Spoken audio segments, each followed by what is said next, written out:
Good morning all of you. तो मेरे प्यारे बंधु जो भी हमारे वीडियो को देखते हैं, सारे भाई बंधुओं को मेरे तरफ से बहुत बहुत धन्यवाद एवं शुभकामना देना चाहता हूं।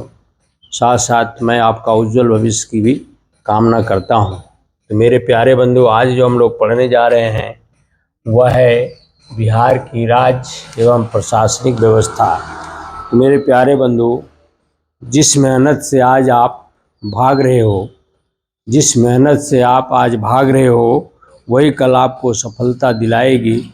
जिस मेहनत से आप आज भाग रहे हो, वही कल आपको सफलता दिलाएगी। झोंक दो खुद को उस आग में, झोंक दो खुद को उस आग में, यही कल आपको हीरा बनाएगी। तो मेरे प्यारे बंधु, आज जो हम लोग पढ़ने जा रहे हैं बिहार की राज्य एवं प्रशासनिक व्यवस्था। बिहार की राज्य एवं प्रशासनिक व्यवस्था में पहला है आपका क्वेश्चन है उच्च न्यायालय का प्रधान कौन होता है। तो भाई, उच्च न्यायालय का प्रधान जो होता है, उच्च न्यायालय का प्रधान को हम लोग कहते हैं चीफ जस्टिस। क्या कहते हैं? तो भाई, उच्च न्यायालय का जो प्रधान होता है उसको हम लोग कहते हैं मुख्य न्यायाधीश। क्या कहते हैं?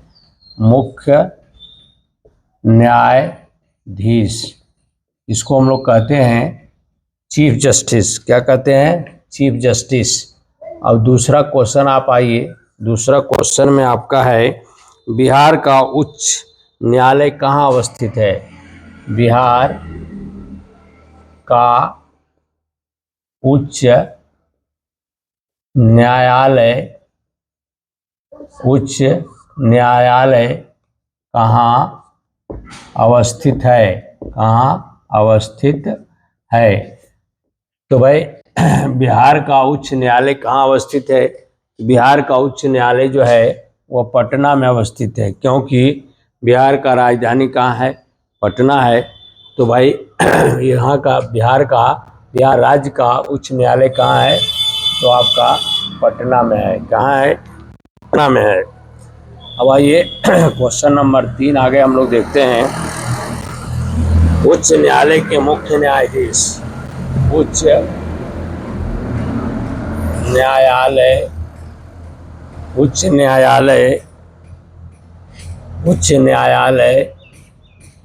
के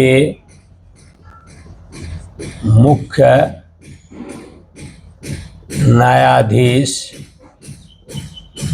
न्यायाधीश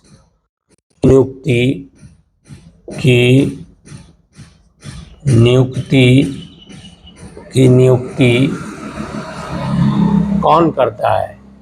सवाल उठता है, कौन करता है? उच्च न्यायालय के मुख्य न्यायाधीश की नियुक्ति कौन करता है?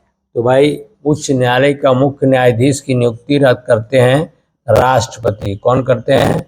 राष्ट्रपति करते हैं। तो उच्च न्यायालय के मुख्य न्यायाधीश की नियुक्ति कौन करते हैं? तो राष्ट्रपति करते हैं। चलिए अब चौथा क्वेश्चन देखिए। उच्च न्यायालय के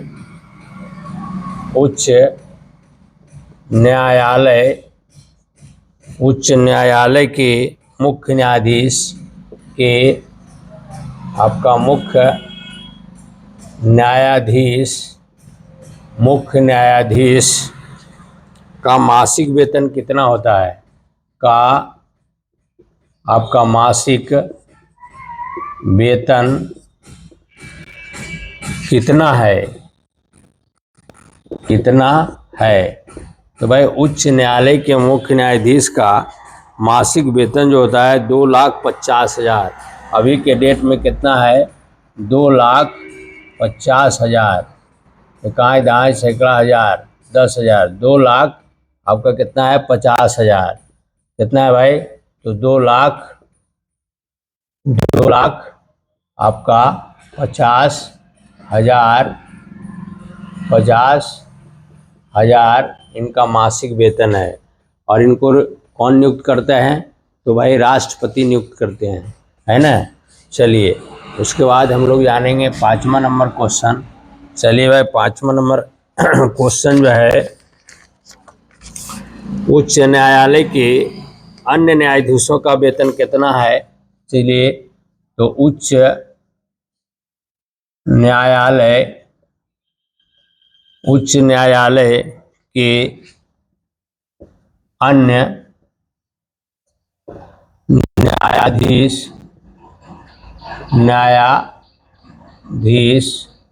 उच्च न्यायालय के अन्य न्यायाधीश का मासिक वेतन कितना है? तो भाई इनका वेतन जो है मुख्य न्यायाधीश के वेतन से 25,000 कम मिलता है। इसका मतलब 2,25,000 है। इनका वेतन कितना मिलता है? तो 2,00,000 आपका 25,000। मात्र इनको क्या है, 25,000 मुख्य न्यायाधीश का वेतन ज़्यादा है अन्य न्यायाधीश के बनिस्पत, है ना भाई। तो चलिए आप आगे का क्वेश्चन देखिए। चलिए आगे का क्वेश्चन हम लोग देखेंगे। तो भाई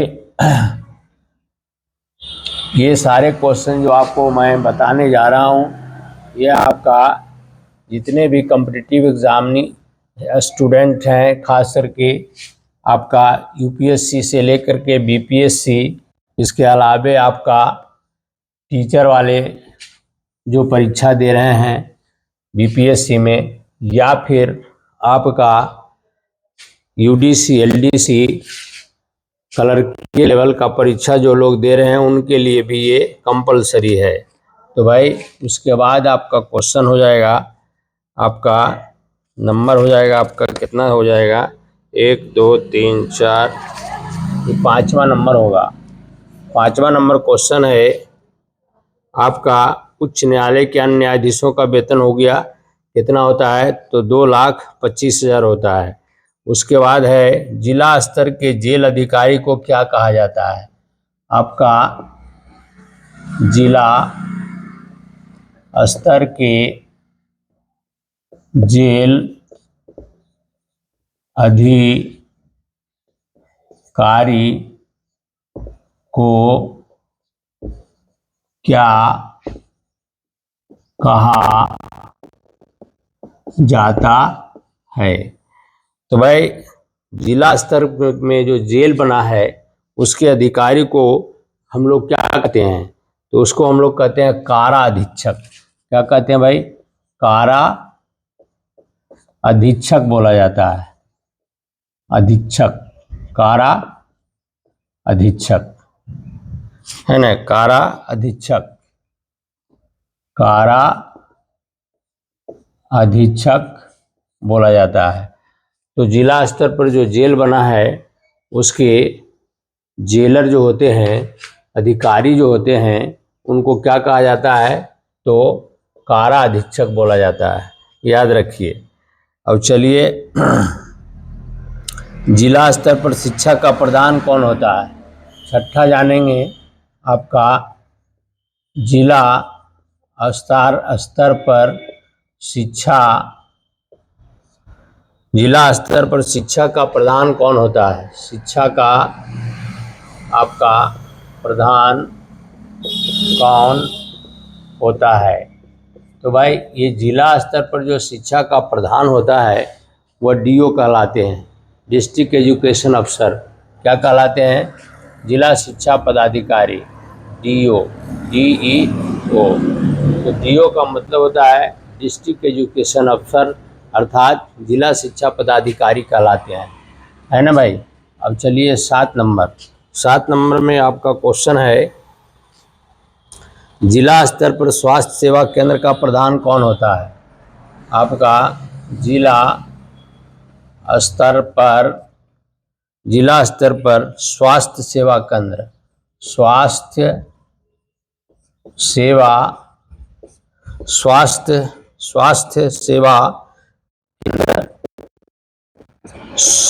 सेवा केंद्र का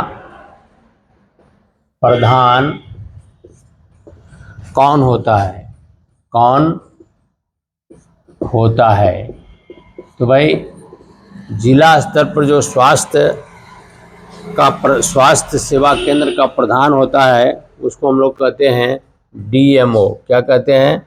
DMO। डीएमओ यह जिला चिकित्सा पदाधिकारी, डिस्ट्रिक्ट मेडिकल ऑफिसर कहते हैं इसको। डीएमओ को हम लोग कहते हैं जिला चिकित्सा पदाधिकारी। डीएमओ का फुल फॉर्म हो गया डिस्ट्रिक्ट मेडिकल ऑफिसर, इसी को हम लोग कहते हैं डीएमओ, जिला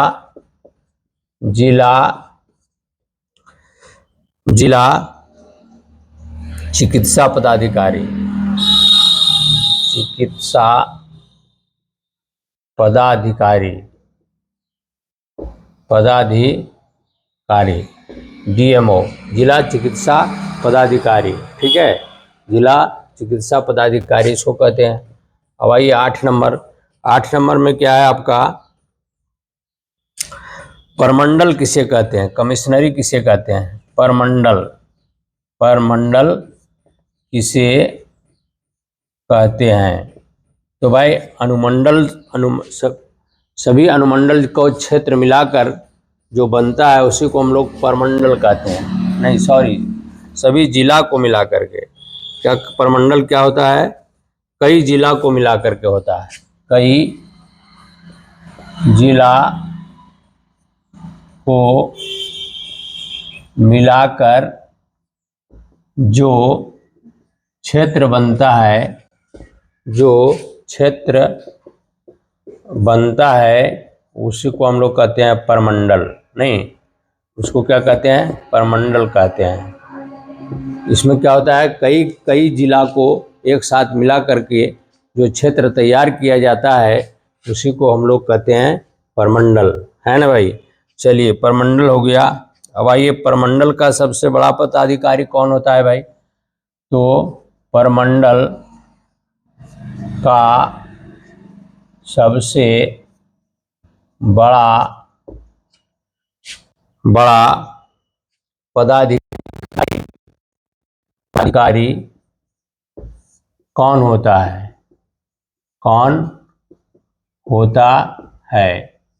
तो भाई परमंडल स्तर का जो पदाधिकारी होता है उसको हम लोग कहते हैं आयुक्त। क्या कहते हैं, आयुक्त कहते हैं, जिसको कमिश्नर कहा जाता है। परमंडल का सबसे बड़ा अधिकारी जो होता है उसको हम लोग कहते हैं आयुक्त, या आपको इसको कमिश्नर बोला जाता है। क्या बोला जाता है, कमिश्नर। तो कई जिला मिला करके एक परमंडल बनता है और उसके अधिकारी कौन होते हैं, आयुक्त होते हैं, जिसको हम लोग कमिश्नर के नाम से जानते हैं। चलिए भाई उसके बाद वाला क्वेश्चन हम लोग देखते हैं। उसके बाद ये सारे आपका जो क्वेश्चन बताया जा रहा है वो सभी विद्यार्थी के लिए है जो खास करके यूपीएससी, बीपीएससी, इसके अलावे आप कोई भी कॉम्पिटिटिव एग्ज़ाम आप देने जा रहे हो उसके लिए है, जो जीके से संबंधित है। ये सभी के लिए कंपलसरी है भाई, इसको जाने बिना आपका काम नहीं होगा, तो इसको जानना जरूरी है। चलिए परमंडल के बाद हम लोग जानेंगे राज्य किसे कहते हैं भाई, तो राज्य किसे कहते हैं। चलिए भाई राज्य किसे कहते हैं, तो कई जिला को मिला करके या कई कमिश्नरी को मिला करके एक राज्य बनता है। नहीं, कई परमंडलों को मिला करके राज्य का निर्माण होता है। तो कई परमंडलों को मिलाकर जो क्षेत्र बनता है उसे क्या कहते हैं, उसे हम लोग कहते हैं राज्य। उसे क्या कहते हैं, राज्य कहते हैं, है ना भाई। उसे क्या कहते हैं, राज्य कहते हैं। तो कई परमंडल मिलाकर के क्या होता है, राज्य कहलाता है। जैसे आपका है ना, कई परमंडल मिलाकर के क्या होता है, राज्य बनता है ना।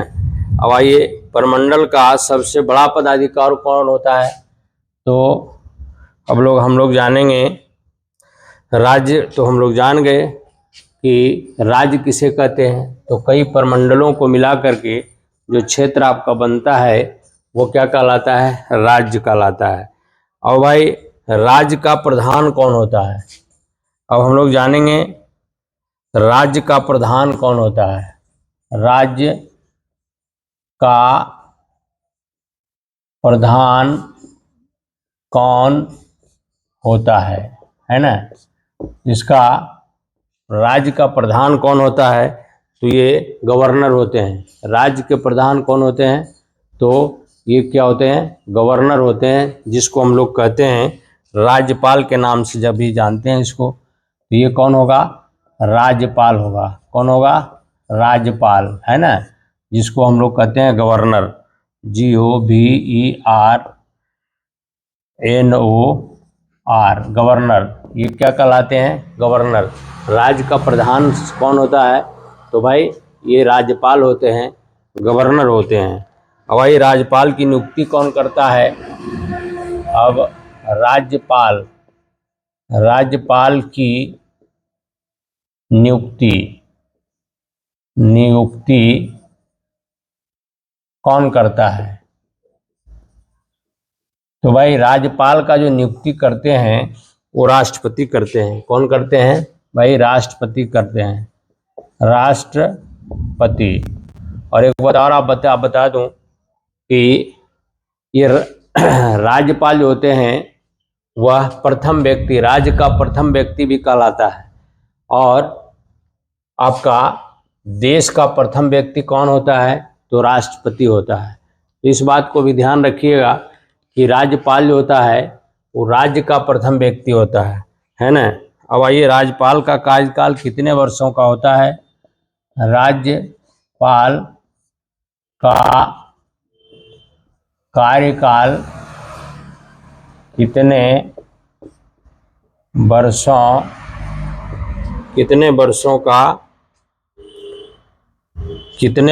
का होता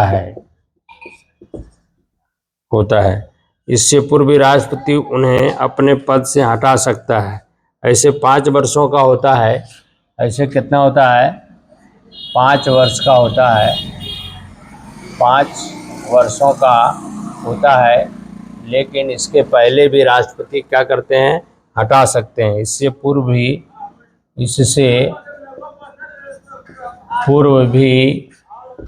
राष्ट्रपति उन्हें अपने पद से हटा सकते हैं।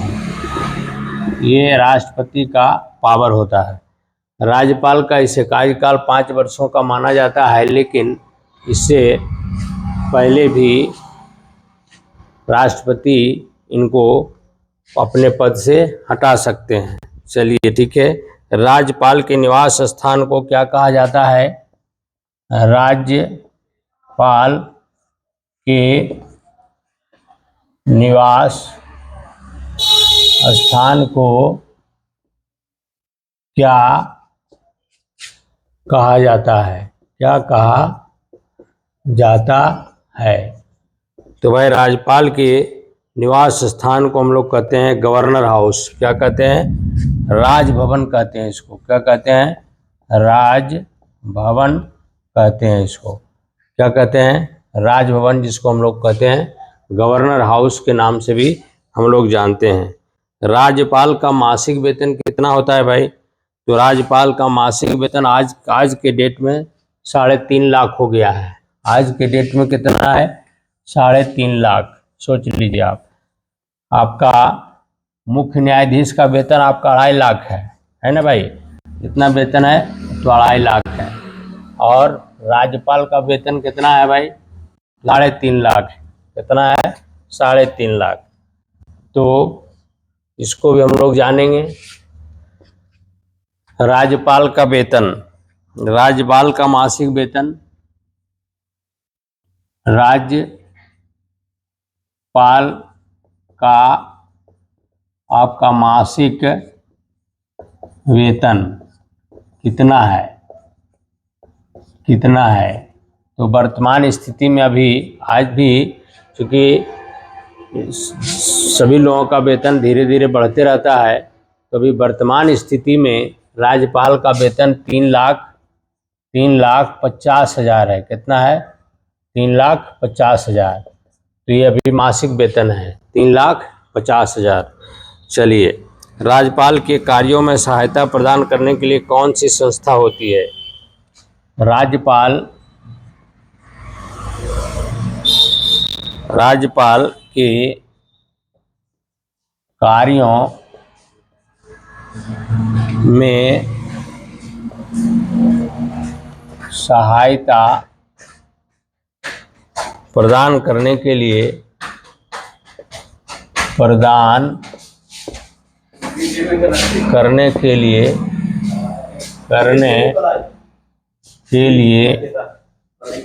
लिए कौन सी संस्था होती है? कौन सी संस्था होती है? कौन सी संस्था होती है? तो इसके राज्यपाल के कार्यों की सहायता प्रदान करने के लिए मंत्री परिषद होता है। क्या होता है? मंत्री परिषद होता है। क्या होता है? मंत्री परिषद इसके कार्यकाल में कार्यों में क्या करते हैं? सहायता प्रदान करते हैं। मंत्री परिषद का प्रधान कौन होता है भाई? तो मंत्री परिषद का आपका प्रधान कौन होता है? मंत्री परिषद का प्रधान कौन होता है? तो भाई मुख्यमंत्री होते हैं। क्या होता है? मुख्यमंत्री। ये मंत्री परिषद का प्रधान होता है ना भाई। मंत्री परिषद के अन्य सदस्यों को क्या कहा जाता है? तो मंत्री परिषद के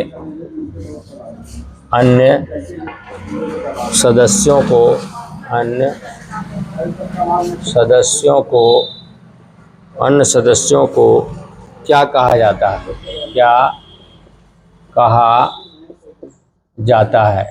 क्या कहा जाता है भाई?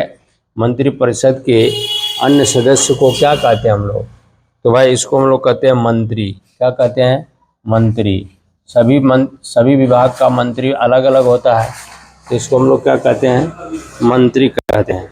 चलिए, मंत्रियों की नियुक्ति कौन करता है भाई? तो मंत्रियों की नियुक्ति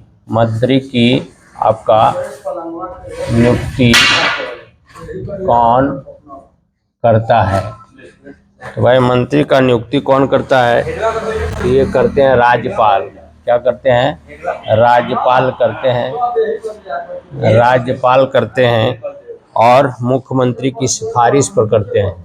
क्या करते हैं? मुख्यमंत्री के सिफारिश पर किया जाता है। सिफारिश पर कौन करते हैं? राज्यपाल करते हैं। मंत्री का नियुक्ति कौन करता है? तो राज्यपाल करता है, और मुख्यमंत्री जिसको चाहता है उसी को मंत्री बनाते हैं। ठीक है भाई। अब आइए, विधानसभा क्या है? ये लास्ट क्वेश्चन आपको हम लोग देखेंगे। विधानसभा क्या है? क्या है भाई? विधानसभा आपका क्या है? ये लास्ट क्वेश्चन है, विधानसभा क्या है? चलिए भाई, इसको देख लीजिए, विधानसभा क्या है? तो भाई विधानसभा क्या है? तो भाई विधानसभा क्या है? यह विधानमंडल का वह अंग है, यह आपका विधान मंडल का वह अंग है जिसमें राज्य के वयस्क वह अंग है जिसमें राज्य के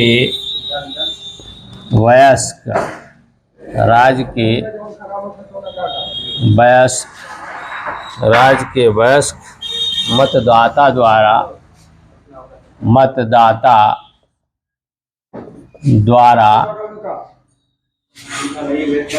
चुने हुए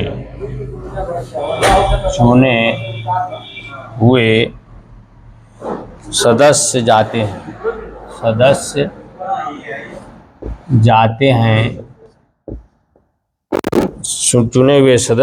हैं तथा वे राज्य के लिए कानून बनाते हैं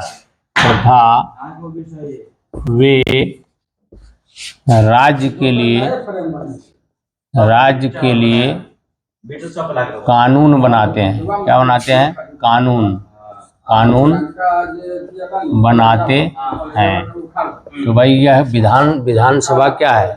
विधानसभा में विधानमंडल का वह अंग है। विधानसभा क्या है? विधानमंडल का वह अंग है जिसमें राज्य के वयस्क मतदाता द्वारा चुना हुआ व्यक्ति वहाँ विधानसभा का सदस्य होता है और साथ साथ वो राज्य के लिए क्या बनाते हैं? कानून बनाते हैं। राज्य के लिए क्या बनाते हैं? तो कानून बनाते हैं। ठीक है भाई, आज हम लोग इतने देखेंगे। तो जो भी भाई बंधु हमारे वीडियो को देखते हैं, सारे भाई बंधुओं को मेरे तरफ से बहुत बहुत शुभकामना, धन्यवाद देना चाहता हूं। साथ साथ आपका उज्जवल भविष्य की भी मैं कामना करता हूं। साथ साथ आप लोगों से मेरा निवेदन है कि अगर मेरा वीडियो आपको अच्छा लगता है तो मेरा चैनल राय एजुकेशन को सब्सक्राइब करें, लाइक करें, कमेंट लिखें एवं ज़्यादा से ज़्यादा शेयर करें। इसी शब्दों के साथ आज का क्लास समाप्त करता हूँ। जय हिंद, जय भारत।